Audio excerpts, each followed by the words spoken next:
Hello everyone. Agree planet के digital platform पर आप सबका स्वागत है।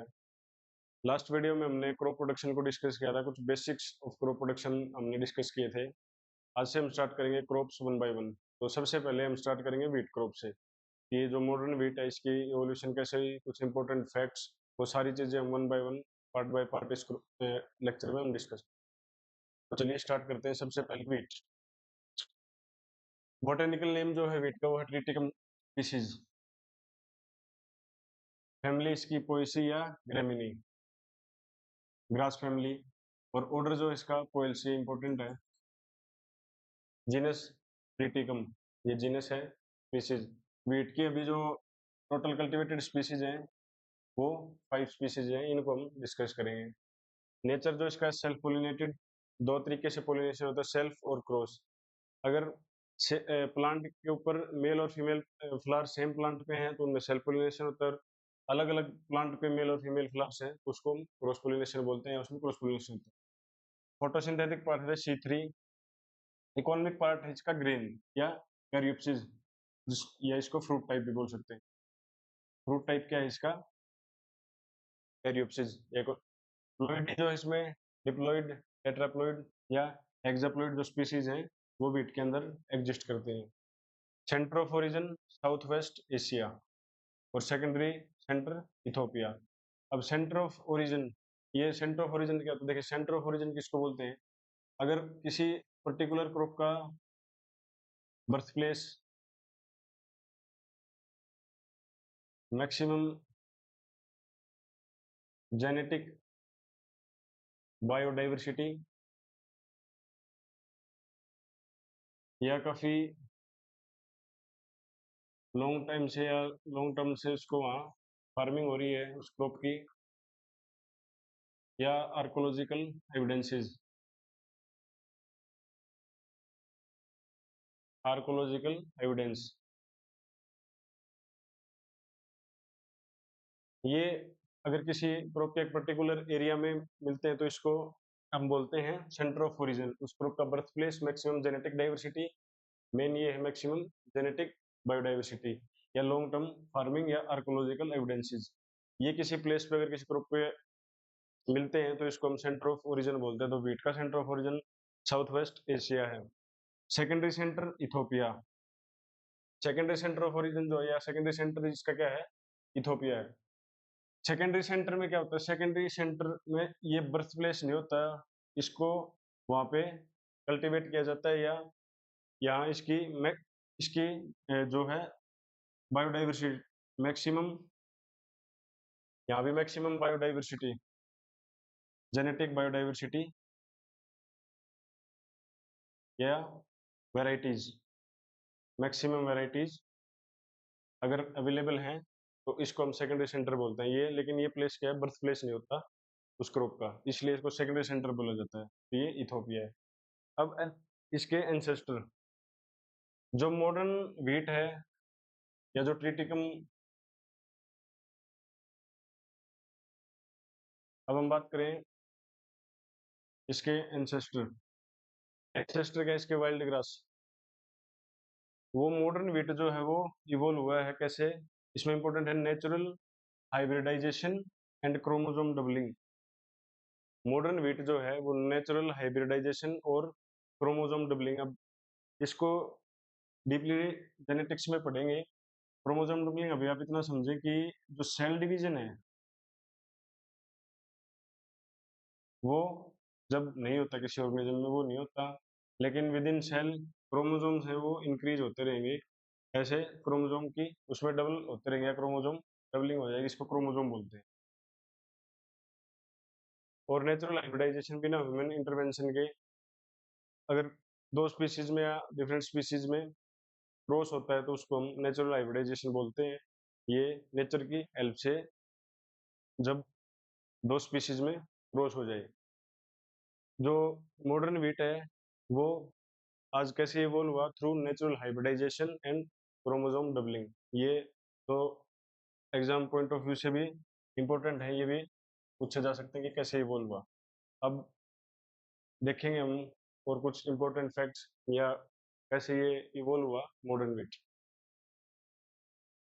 नेक्स्ट पार्ट, नेक्स्ट में देखते हैं कुछ इंपॉर्टेंट फैक्ट्स देखेंगे इसमें हम।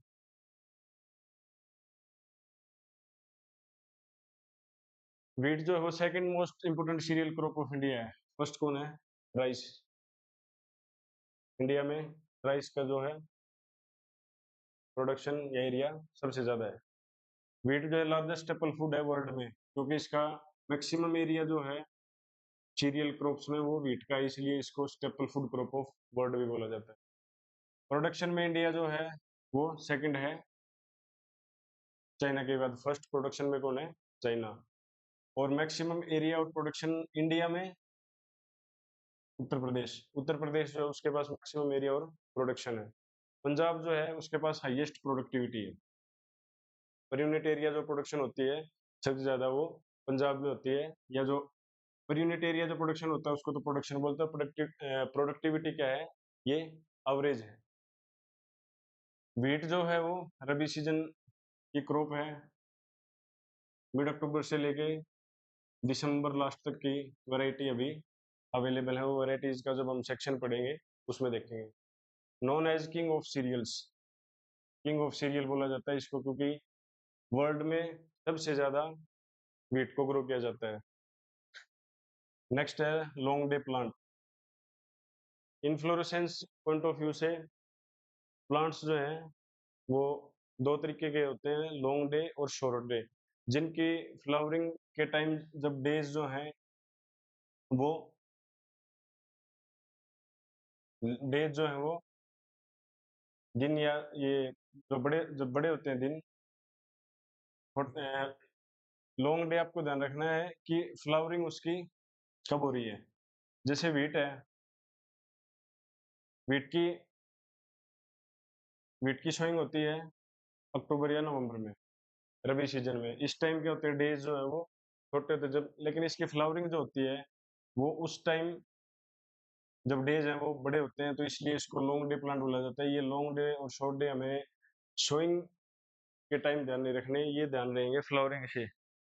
Long day short day plant जिनको हम फोटो पीरियोडिज्म बोलते हैं, जिनको लाइट आवर्स जो है वो 12 आवर्स से ज़्यादा अगर जिनको चाहिए वो लॉन्ग डे, और इनसे कम चाहिए वो शॉर्ट डे। टेस्ट वेट जो है इसका 40 ग्राम होता है। टेस्ट वेट क्या होता है? अगर 1000 सीड्स का जब वेट किया जाता है तो उसको बोलते हैं टेस्ट वेट। और एक होता है सीड इंडेक्स। सीड इंडेक्स होता है 100 सीड्स का। ये ओल्ड सीड्स जो बड़े सीड होते हैं उसके लिए सीड इंडेक्स यूज किया जाता है, और टेस्ट वेट है वो जो स्मॉल सीडेड क्रॉप्स होती हैं उनके लिए। इन्फ्लोरेसेंस, इसकी इन्फ्लोरेसेंस को बोलते हैं स्पाइक या ईयर हेड। स्टेम को बोलते हैं फुल। मैक्सिमम प्रोटीन जो सीरियल क्रॉप्स में देखा जाता है वो है इसमें, जो प्रोटीन है उसका नाम तो है ग्लूटेन, और सबसे ज़्यादा 10 से 12% जो है व्हीट के अंदर पाया जाता है। सबसे लोएस्ट या सबसे कम जो प्रोटीन होता है वो होता है राइस के अंदर, 6 से 7%। और सबसे ज़्यादा किसके अंदर है? सीरियल क्रॉप्स में व्हीट के अंदर सबसे ज़्यादा पाया जाता है। तो ये कुछ important exam point of view से इंपॉर्टेंट फैक्ट्स थे व्हीट से रिलेटेड। अब नेक्स्ट टेक्सोनोमी। टेक्सोनोमी इसका अगर किंगडम देखें तो इसका किंगडम क्या है?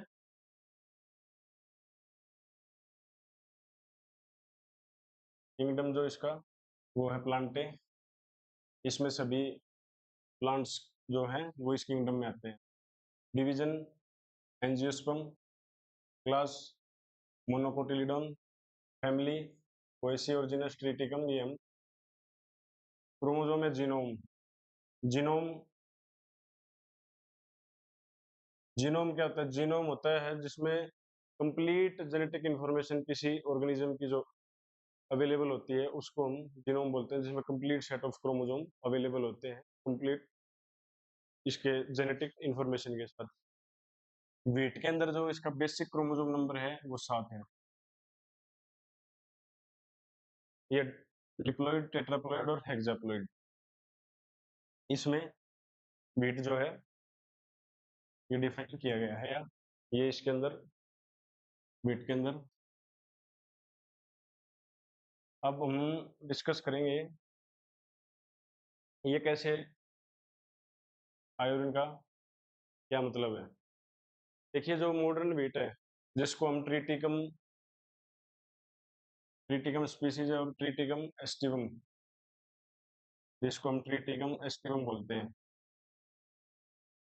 ये मॉडर्न बीट है जिसका अभी सबसे ज़्यादा कल्टीवेशन किया जाता है। तो ये मॉडर्न बीट इवोल्व कैसे हुआ, ये कहाँ से आया। एक देखिए वाइल्ड स्पीसीज थी एक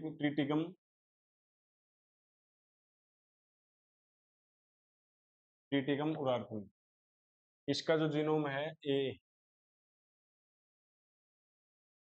फिर स्पीसीज थी इसमें ट्रिटिकम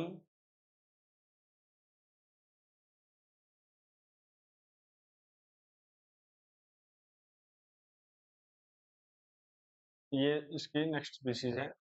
एक सेकंड, ट्रिटिकम ट्रिटिकम उरार्तम, इसका जो जीनोम है ए स्पीसीज से। फिर है एगिलोप्स,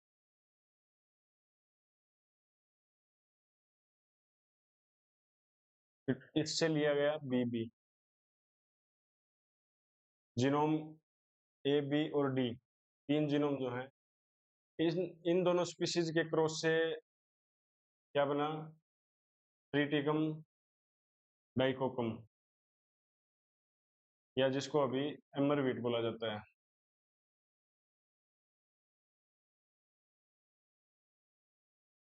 ट्रिटिकम डाइकोकम या ट्रिटिकम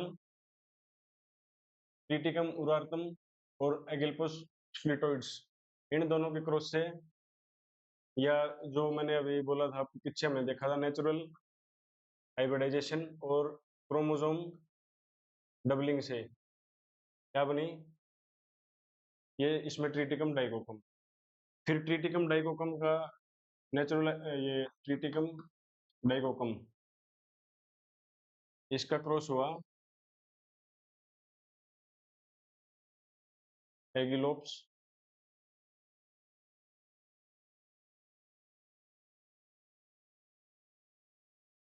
इससे दो जीनोम लिए गए डी, ये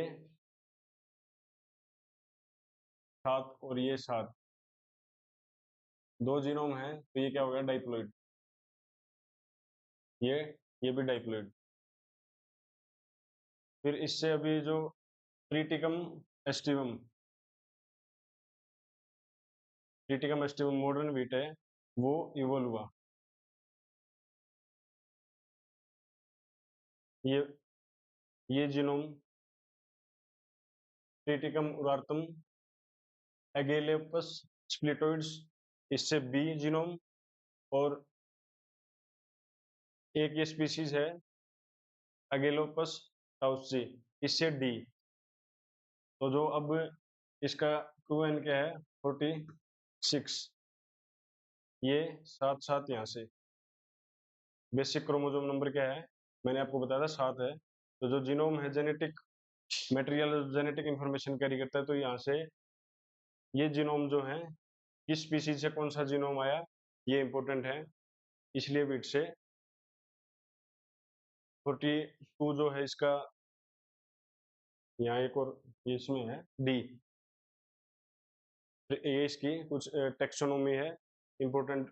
यहाँ से जो है हमारा मॉडर्न बीट जो है इन्वॉल्व हुआ, ये इन दोनों स्पीसीज में नेचुरल हाइब्रिडाइजेशन और क्रोमोसोम डबलिंग जो है वो होके उससे हमारा आज का मॉडर्न बीट।